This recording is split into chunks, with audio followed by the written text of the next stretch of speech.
Welcome, video number 3 of the energy assessment series.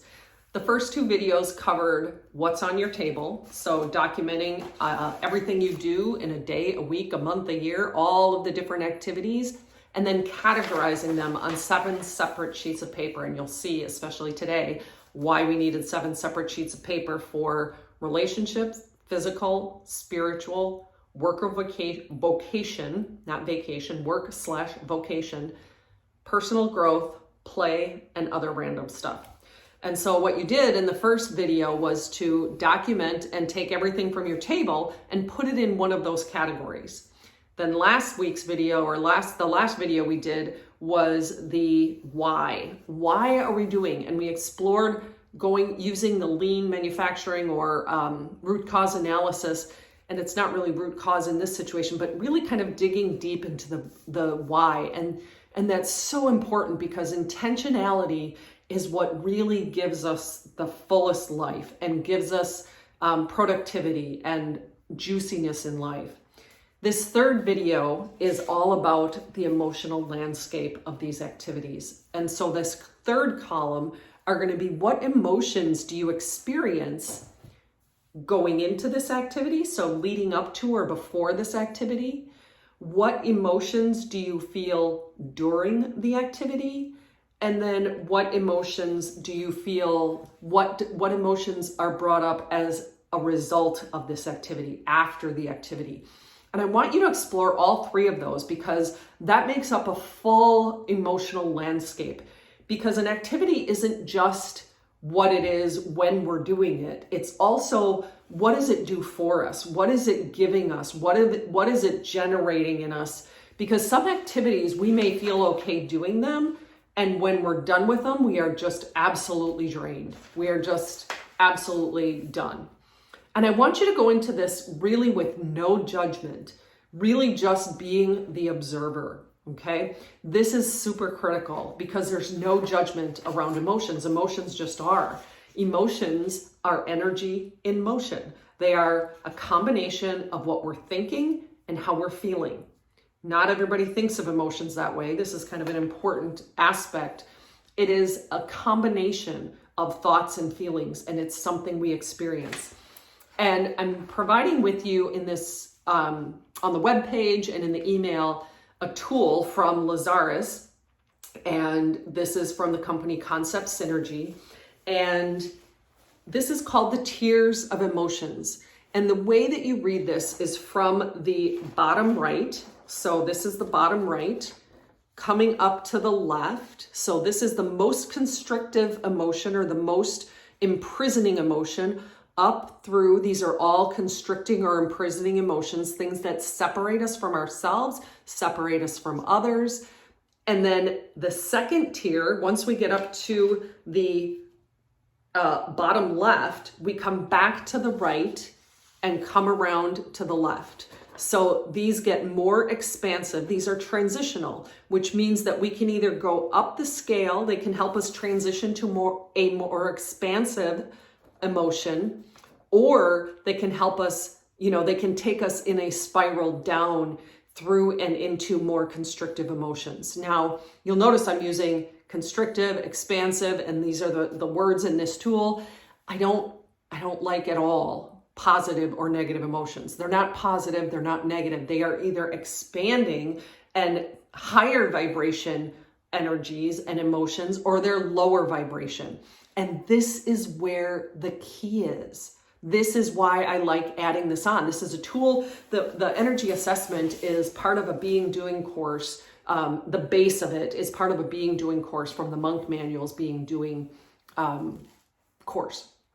And I've added and expanded on it in a couple different ways. And this is one of them, the emotional landscape, which is, what are we feeling, like I said, going into, during, and after. This is where you're going to mine so much juice from these activities, because when you start to look at what are all the different emotions that you're feeling related to a particular activity, this is going to allow you to see, where might I raise the vibration? Where might I get more energy as a part of, as a result of, or in the midst of, or leading up to this activity?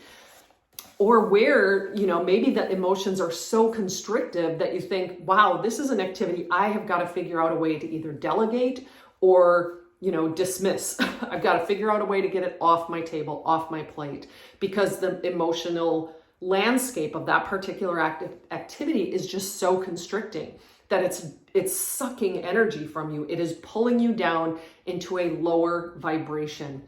And whatever vibrational frequency we're at, that's what we're going to attract. When we can move up through the scale, and I don't want you to, if a lot of your activities are down here or here, no judgment. It is information. That's all this is. It's knowledge, it's data that's going to help you determine where can you figure out these energy leaks. Where in your day, in your week, in your month, where is this energy being sapped? Where is it pulling you into this downward spiral, this lower vibration? Because when we're in the low vibration, whatever vibration we're at, the universe is saying, oh, that's what they want. We're going to send you more and more of that. So the more we can move into an expansive set of emotions related to the activities that we're doing, the more we can draw more and more to that. Now, one other topic that I want to hit on quick, because there's so much we could talk about as related to this emotional landscape of our energy assessment, is our energetic comfort zone. We do not go into life saying, I'm only going to let myself experience happiness and well-being and contentment. I'm not even gonna, love is, sometimes, but I'm not gonna let myself be too lovey, too joyful, because that would be weird. And maybe we don't allow ourselves to feel anger because that's not okay. I was told at a young age, I don't know if I was told directly, but there was the message that anger was not okay, except for my father. And so we get into a comfort zone. And while we don't always make those decisions consciously, we've made them unconsciously. And what I want to do, what this allows you to do, is get real and get conscious and get intentional about the emotional landscape. Where can we start to shift? Where can we be the observer? Where can we go into deep observation, no judgment, observation, to see what is that landscape and where might we start to see some shifts. One of the emotions that I saw coming up a lot on my emotional landscape was boredom. Now, boredom is on the cusp of just on the end cusp of the transitional emotions, which can either lead me down into frustration, which is where I used to spend a lot more time than I do now. And if I can raise the vibration, if I can shift it a little, and that's the idea, is just try to shift it one step, because once you shift it one step, you can shift it another, and then you can shift it another, and then you can shift it another. And well-being is the next vibration up from boredom and impatience. Well-being, contentment, satisfaction, and then you go into optimism and thrill. And if you want a more expansive, a juicier life, one with more energy, how do we move through these emotions? How do we crank them up just a little bit more? What are ways? And that's a whole nother course. I just want you to really identify and be aware of what is that emotional landscape, and are there areas that you can begin to shift?